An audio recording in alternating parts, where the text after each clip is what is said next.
नंदीग्राम में हार के बाद ममता बनर्जी एक बार फिर चुनावी मैदान में हैं और इस बार विधानसभा सीट नंबर 159 यानी भवानीपुर से ताल ठोक रही हैं।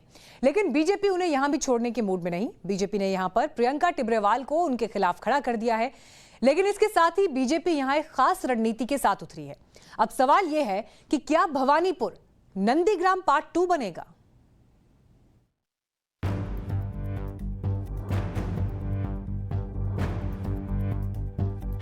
यह है पश्चिम बंगाल का नया कुरुक्षेत्र भवानीपुर, जहां बीजेपी और टीएमसी फिर से आमने सामने आ गई है।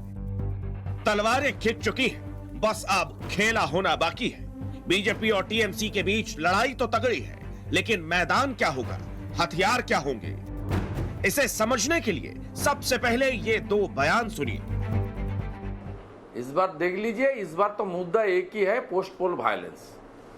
जो पोस्ट पोल वायलेंस है वही मुद्दे के ऊपर बंगाल में चल रहा है पूरा राजनीति, वातावरण, चर्चा।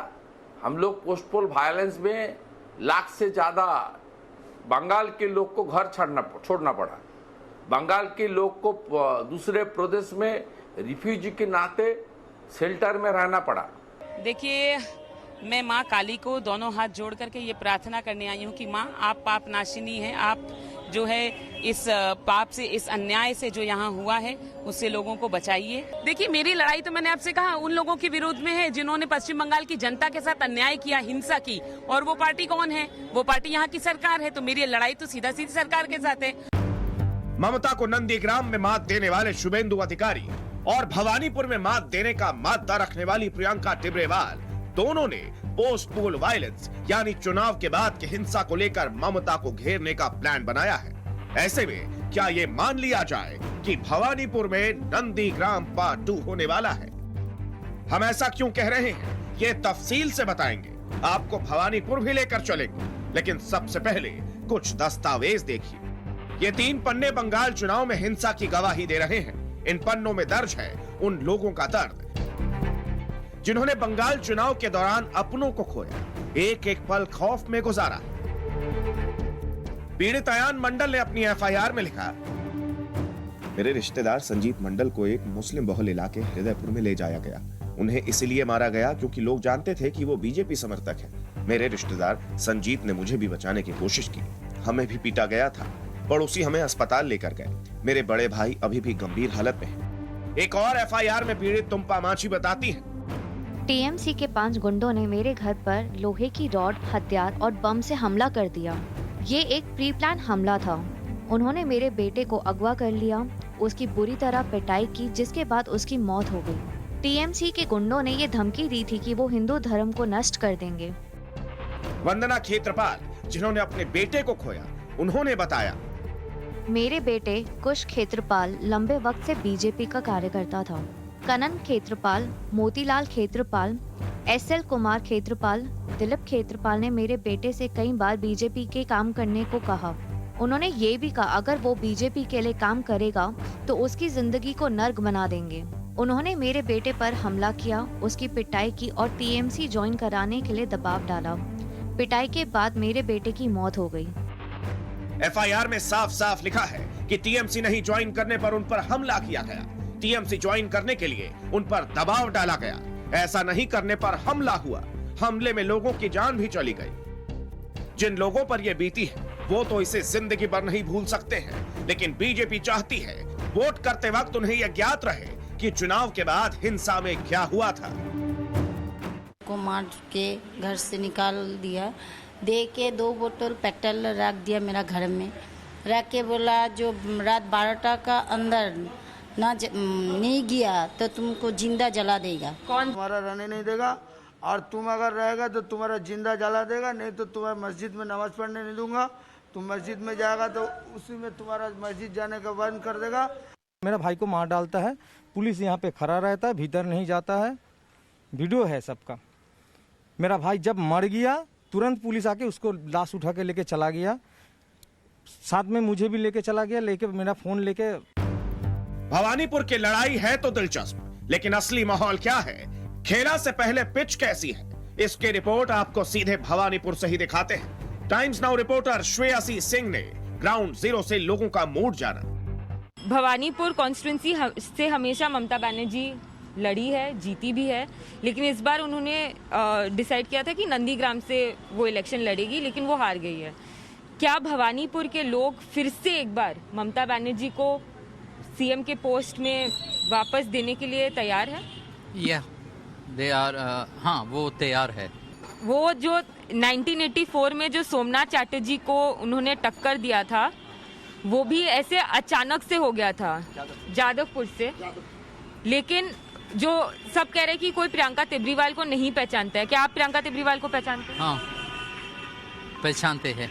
बंगाल में पोस्ट पोल वायलेंस, देखिए बंगाल का राजनीति का एक खासियत है, ये आज का नहीं है, ये बंगाल का ट्रेडिशन है।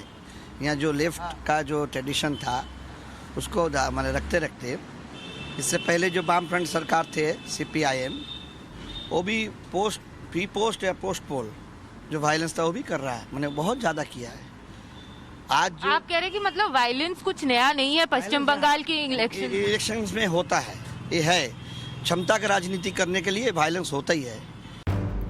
हवा का रुख तो ममता की तरफ है, लेकिन पॉलिटिक्स में एक पल में क्या हो जाए ये तो बड़े बड़े चुनावी पंडित भी आज तक प्रेडिक्ट नहीं कर पाए हैं। और फिर ये लड़ाई तो बंगाल की है। भवानीपुर नंदीग्राम पार्ट 2 बनेगा या फिर यहाँ कोई नई पिक्चर देखने को मिलेगी, इसका जवाब चुनाव के नतीजों के बाद ही सामने आएगा। Shreyasi Singh, Bhawanipur, Times Now Navbharat. भवानीपुर जीतने का दावा दीदी भी कर रही हैं और टिब्रेवाल भी, लेकिन दावों से इतर एक जमीनी सच्चाई होती है और भवानीपुर विधानसभा सीट की सच्चाई को समझने के लिए यहां के समीकरण को भी समझने की जरूरत है। देखिए इस सीट का राजनीतिक गुणाभाग क्या कहता है।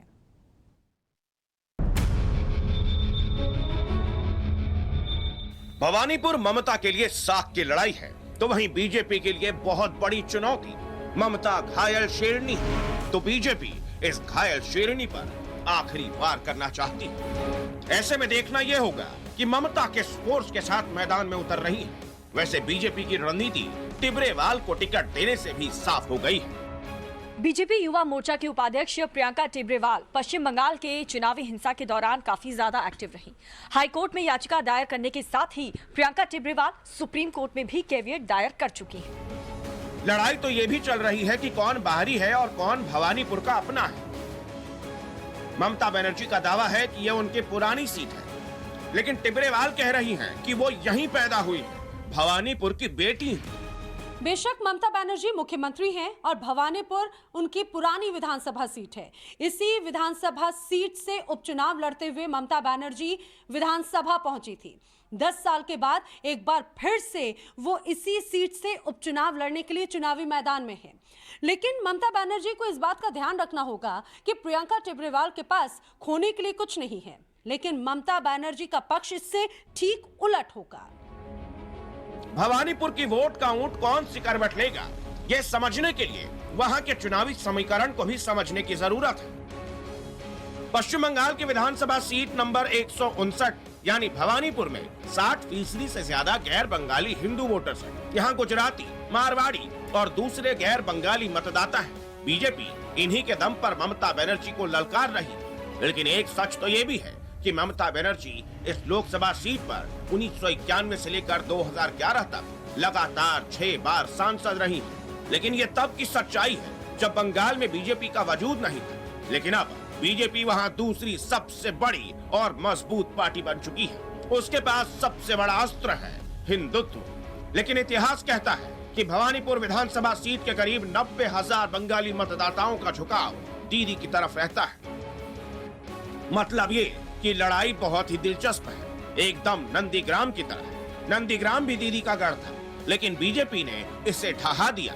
भवानीपुर भी दीदी का पुराना किला है, लेकिन भगवा ब्रिगेड इसे ध्वस्त कर पाती है या नहीं, प्रश्न तो यही है। Bureau report, times Now Navbharat.